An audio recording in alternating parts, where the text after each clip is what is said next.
This story began with me, my two cousins who I will call K and S, and my friend who I will call C, hearing about this weird house out in the woods just outside our small hometown. We were all curious about this house, so we decided to go check it out. We arrived at around 9 p.m. C thought it would be funny to jump out and scare us while we were waiting for him. While my cousins were yelling at him for scaring them, I swear I saw something moving around the edge of the woods.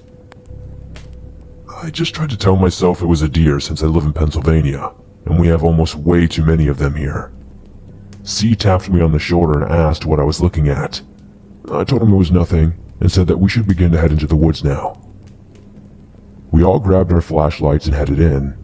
Now, I have always been the type of kid that would wander into any set of woods or forest and enjoy the peace, but while we were walking, I felt nervous because there were no sounds. Not even crickets were chirping. I should have seen that as a red flag, but I did not want to be called out as a wimp or a scaredy cat. After some time of walking, I heard a strange noise about 50 feet away. It was almost like a small dog's bark, but it sounded weird. It was like a person making the noise. I thought nothing of it, telling myself it was probably just a sick coyote. We could finally see the house up ahead of us. It was very run down, and it looked like it was on the verge of collapsing. It was about 2 stories and had a small porch, and above the porch were some windows with what seemed to be plywood covering them from the inside. We looked for other ways in and found an iron basement door. After some arguing and a vote at it, we decided that I would open it up. As I opened it, I was blasted with an awful, putrid smell. It smelled like a dumpster mixed with rotting flesh. After forcing myself to not puke, I brought out my flashlight and shined it only to find what resembled a deer corpse. I mean, it looked like it was a deer. I could not really tell because it was so mangled and rotted. S and K were busy throwing up, and C was standing behind me covering his mouth and nose. I could swear I could hear a strange gurgling noise coming from inside the basement. But I said screw that and slammed the door shut. It slammed so hard that it was enough to shake the ground around us. We started to book it out of the woods, and I could hear that same barking noise, only it was way closer. It was about 10 feet away from me. I could hear leaves crunching behind me, but I did not care to look behind at all. I could see C was already getting in his car. K and S were right by ours. We all got in. When I slammed my door shut, there was a huge thud not a second later. I yelled at K to start the car and we sped out of there. While leaving, I looked back to see a disturbing sight. It was a deer that had almost a human-looking face. It was smiling at me. This smile was ear to ear. Then, it started running back to the woods, but it looked so unnatural. When I got home, I did not tell my parents about what happened because they would never believe me. All of us kept what happened a secret for a long, long time. We were scared of being called lunatics and liars. Since then, I have never gone near those same woods though. I swear, I can hear that strange bark every so often, and I'm terrified to know what is causing that noise.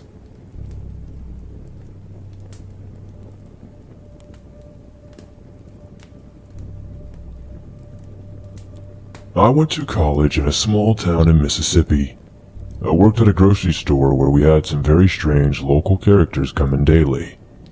No one was too weird except for this one guy. I'd been working there maybe 3 months when this guy comes stomping his feet in with every step, grabs a basket, and speeds his way around the store. Me being the people watcher I am, I just said what the heck is this guy's deal and kept watching him. I was a cashier there, and he decided that he needed to check out in my line. I thought it was a little weird because the rest of the cashiers that day were pretty attractive college girls, and I'm a guy. I tried to make small talk with him, and he explained to me that he had been held captive in the woods in the Carolinas for the past 70 days or something like that, with the government running experiments on him. Obviously, this was an immediate red flag. With this guy's appearance, he was tall, overweight, with a bushy beard, long hair and sunglasses, and what he was telling me, I needed him to just leave. After ringing him up, he went to stand at the entrance, where he just stared outside at his creepy van that he pulled up in, pacing back and forth and huffing loudly. After doing this for maybe 5 minutes, he walked out, hopped into his van, and drove off like a bat out of hell.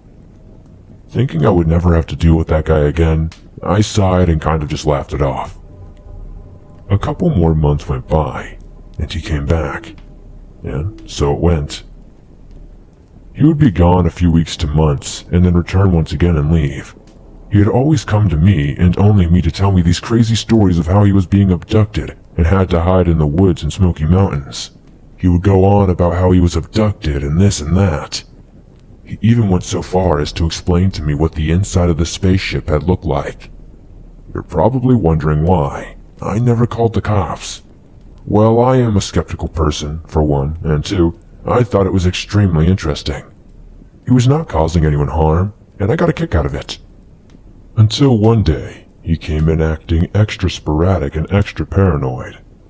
A pregnant woman was standing next to him on one of the aisles and turned to make small talk.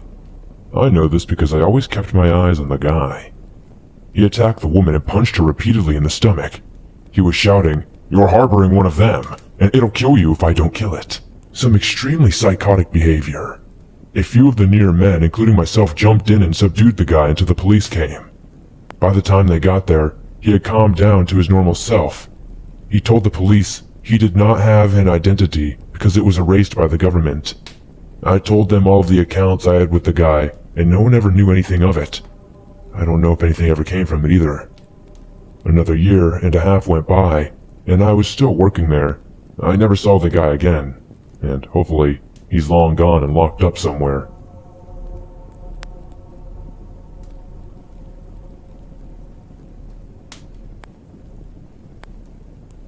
I'm 25 now, but this happened to me and my two best friends when we were about 17 or 18. We were in our senior year of high school, I know that much. My friend Sarah would spend summers with her dad in a very rural and small town about 48 minutes away from where I and her lived. Katie and I decided to spend the weekend with Sarah, and we're going to have some fun hiking and backyard camping, our usual teenage girl shenanigans. Sarah's dad had a large plot of land with hiking trails and lots of woods to explore. The back of the plot emptied out to a long decommissioned railroad track that ran through to the next town. We packed a satchel of snacks. I filled my camel pack, and the three of us set off to walk the trails. I had my cell phone, and Sarah had a pocket knife. 3 teen girls, it was better safe than sorry. Her dad knew we were going out, and had my number if we did not come back in time. We walked around for a bit, laughing and talking and just having an overall good time. We made it to the train tracks and walked until we got to a bridge and decided to head back to the house. On the way back, we heard in the distance the roar of a 4-wheeler engine, and it was getting closer by the minute. We rushed into the woods, hiding and staying silent. Sarah pulled her knife out. Katie and I each held a large rock. The 4-wheeler slowly rolled past us where we were hiding before, speeding off again. We slunk out of the woods and kept walking on the tracks, scared but trying to stay calm. A few minutes later, we would hear this engine again approaching from the direction that it had sped off in before. It was scanning the woods, looking for us. We rushed back into the woods, hiding and more scared as they slowly rolled by again. This time they were silent except for the sound of the engine. They then suddenly sped off again, and we rushed back to the house, shaken up, and decided not to tell her dad about it. I wish I had more closure. We never really did find out who the person was or why they never said anything. Even looking back now, I cannot help but think whatever their intentions were probably sinister. This may not be a super scary story, and I know it seems kind of sporadic and random, but thank you for sharing it if you do. There's just something super eerie about running into people you don't know in areas that aren't supposed to have a lot of people, especially out in small towns like this. You think people are nice, but I've seen the documentaries, and I just don't think that's the case.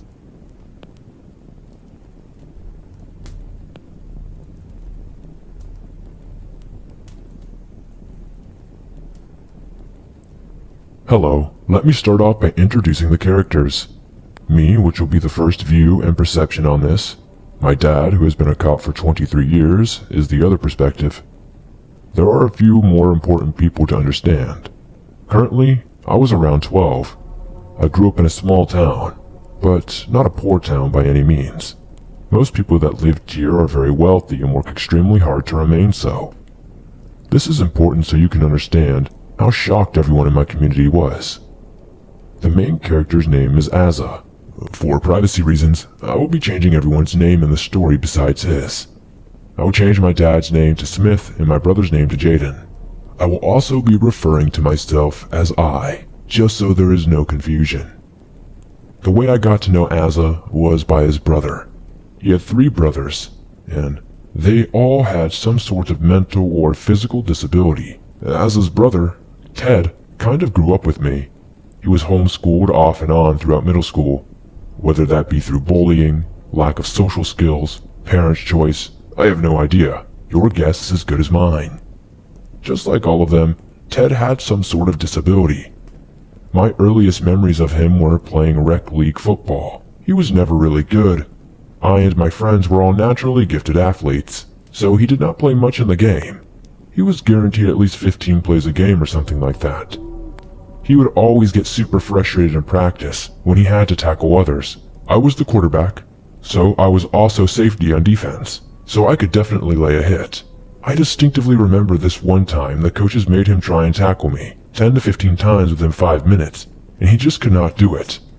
Now that you got the backstory of Ted, let us get closer to the occurrence.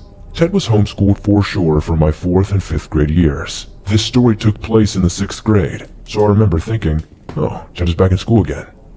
Anyways, I was definitely one of the popular kids all through high school and early on in my life. Admittedly, I was an ass on occasion. It was never the popularity that me and my friend group had, but it was more of just, I guess, a bad personality defect when I was younger. This was in 6th grade, so everyone knew everyone, but not everyone hung out with everyone. I would never exclude someone from our group, so Ted was more than welcome to play all sorts of games and such with us, varying from football to basketball to soccer. I have a bunch of distinct memories of him. All of them are bad, like the one time I got the football on him, so he punched me, or when we were playing Lightning, which is basically a basketball game from when you were a kid. Anyways, the way we played was if you missed, you could hit the other's ball away and try to get them out or save yourself from someone getting you out. He thought we were just bullying him, but the rules were the rules. We were not singling him out by any means. Now that you got these stories, you can see this was a truly strange family. Asa's other 2 brothers were both mentally and physically challenged, but they were pretty sweet kids nonetheless. I always knew Asa as a weird kid, but not harmful by any stretch of the imagination. However, from my brother's perspective, he was a violent, verbally abusive 14-year-old.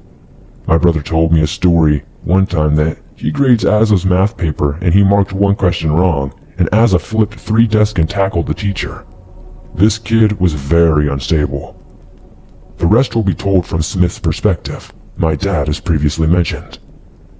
My dad had handled Asa several times, but nobody could have seen this coming.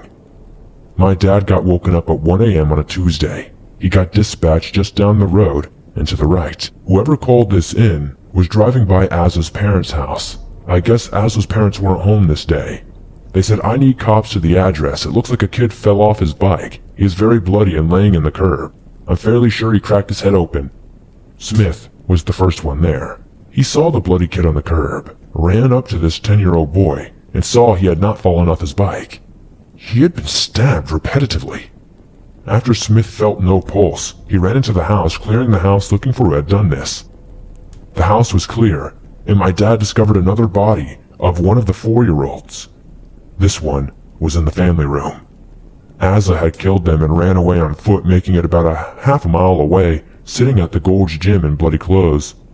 He had stabbed these mentally and physically challenged kids 116 times. While being interviewed, the detective asked, if you were going to kill your brothers, why not Ted as well? Asa responded, he was lucky he wasn't home, or he would have been next. Asa went on to get tried as an adult.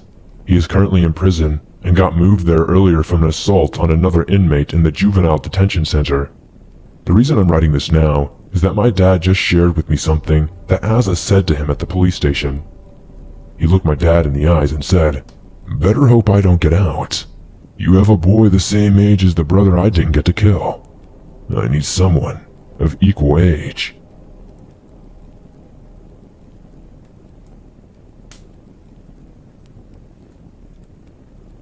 For privacy reasons, for me and those involved, I will not use real names, but for the sake of the story, let's just call me Caleb. I've experienced countless supernatural and unexplainable events as far back as I can remember. But this is one story that still, 20 years later, gives me nightmares. A little background on myself. I grew up in the southeastern United States in a small farm town where everyone knew everyone. I was going to my 3rd grade year of school, and I was not the most social of kids, so I did not have a lot of friends. However, on the first day of school, I befriended a kid who had just moved into town named Billy. Billy was a quiet kid and mostly kept to himself, which I guess is why we got along so well. As time went on, he began to open and became a lot more energetic and talkative. All was well until one day Billy came to school and was a completely different person. He looked like he had not slept in a week and kept dozing off during class.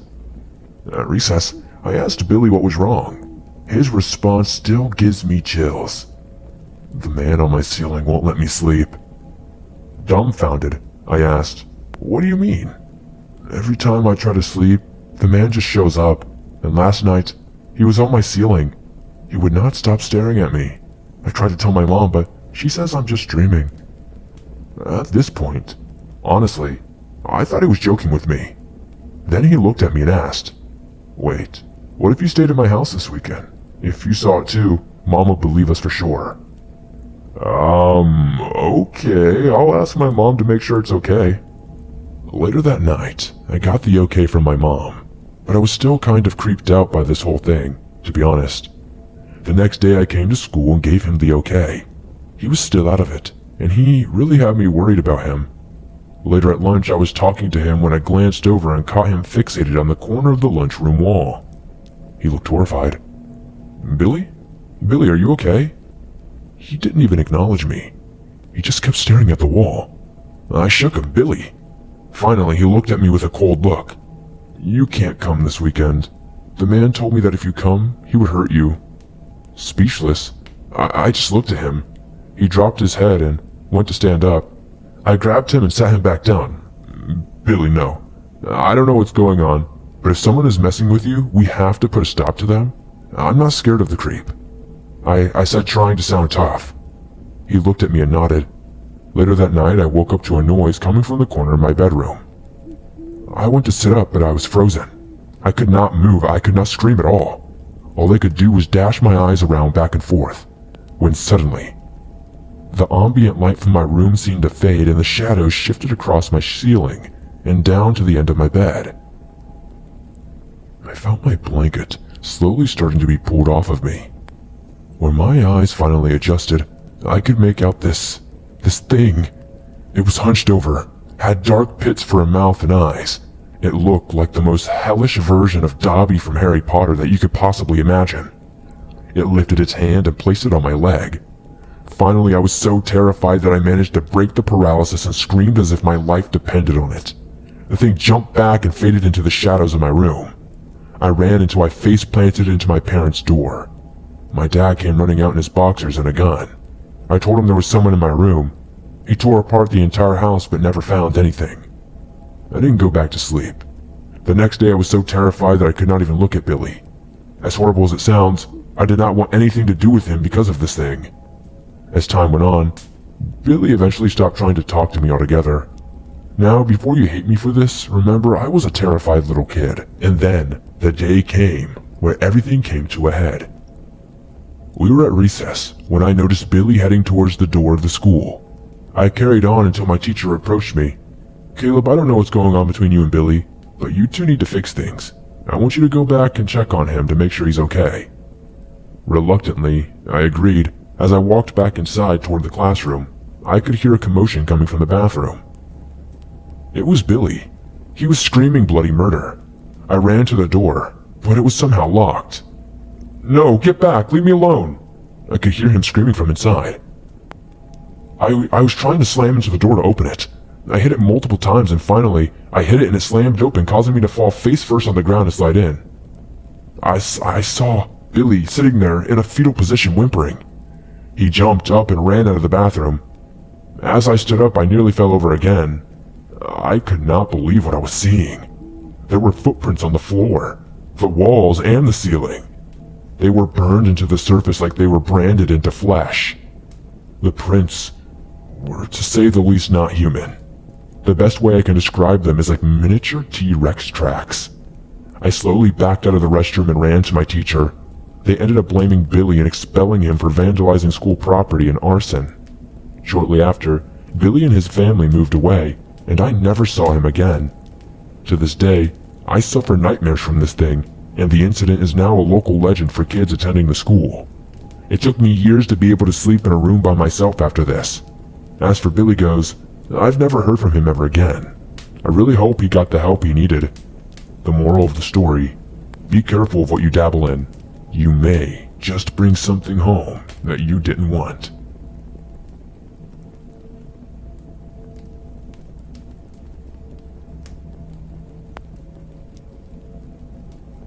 This happened to me and my friend Alex about a year ago, in March of 2020. We both attended a school on California's Central Coast. One weekend in April, Alex invited me to join him on a drive a few cities up north where he was picking up a dog he was interested in fostering. Once we picked up the dog, who was a very sweet boy, we decided to drive a bit further north to eat before heading back down to south to go home. We ordered ahead, and once we arrived and picked up our food, dine-in regulations were already in place because of COVID. Both new to the area, we Google a nearby park and go out there to eat. We pull up to the pretty empty park. This is in a small town, except there's like maybe one other person, and he's parked on a curb. We quickly walk a few feet to a bench and set up our food. We tie the dog to a public barbecue grill next to us, and we begin to eat. We're almost immediately approached by a man with the intent on talking to us. He specifically asks about the dog, how old he is, his nature, is he mean, does he bite, etc. Alex is busy answering the man's questions while trying to eat his food and calm the dog down, and eventually shifts his attention only to the dog. The conversation ends with the man stands there for a minute or two just staring at us. I only notice because Alex is still making sure the dog wasn't trying to escape. We both, however, agree that the conversation was kind of weird. Anyway, the man walks away towards a shaded area next to the restrooms under a large canopy type thing. A lot of parks in California have these. I notice that he sits with another man that I didn't notice previously, but I don't think much of it. At this point, the dog is still being troublesome, but I continue to eat. I begin to feel like we're being watched and look over and the two men are just staring at us, not talking at all. I think it's weird, and I'm starting to feel a bit creeped out. Alex is still struggling with the dog, and when I look over again, I only see one of the men. The one who hadn't approached us. And when I look again, the one who did approach us is hiding behind a vending machine, poking his head out to look at us, and I catch him. Without hesitating, I tell Alex to grab his stuff and get in the car. He doesn't question me, and we gather our stuff and put it in his car. As we do, the man sitting down and watching us approaches us, and as soon as we get into the car he begins to talk to us too, about the dog and his temperament. He asked if he's protective and if he bites. Alex barely answers him, and he starts the car. The man then walks past our car and gets into the car parked behind us, where someone has been inside watching us the entire time from just a few feet away without either of us realizing. Over the next 10 to 15 minutes, we pull out of the parking lot, and the other car does too, out of the same exit. We immediately fear that they might be following us, so Alex does a random series of turns until we end up in a neighborhood, and sure enough, the car is still behind us, trailing us. They're tailgating us at this point, and we're both freaked out, so we do a few more random turns until we enter a roundabout, in which Alex, who is a very poor driver, eventually gets them to lose us. Very stupidly, we map another park for us to finish eating at, and arrive at the park with a good amount of people, only a few streets away. We park, sit on a bench, and keep eating. Maybe 5 minutes later, Alex notices the same car enter the parking lot, and they park near where we're eating. No one exits the car, and we just grab our stuff and leave, this time down south. The car starts to pull out too, but luckily, We enter the street first and get ahead until they can't see us. I don't know what was gonna happen. Those creeps just really freaked me out. Just be careful when you go to random small towns.